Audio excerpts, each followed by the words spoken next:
Una bomba sul mercato internazionale.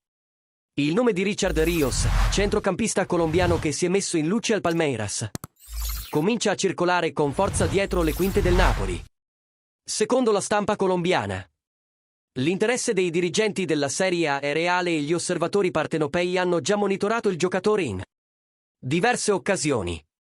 Prima di darvi tutti i dettagli, iscrivetevi al canale, attivate la campanella e lasciate il vostro like per rimanere aggiornati sulle mosse del Napoli di Antonio Conte. Il Napoli sta pianificando a lungo termine e vede già Rios come una pedina fondamentale del proprio centrocampo. Il giocatore, che ha collezionato oltre 100 presenze con il Palmeiras, è uno dei pilastri della squadra di Abel Ferreira. Solo nell'ultima stagione ha giocato 49 partite, iniziandone 37 e segnando 4 gol.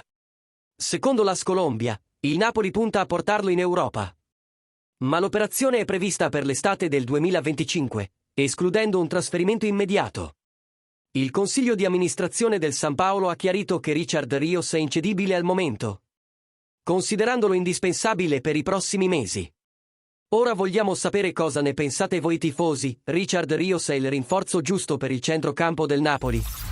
Il club dovrebbe investire molto per assicurarsi il colombiano? Commentate qui sotto e condividete la vostra opinione.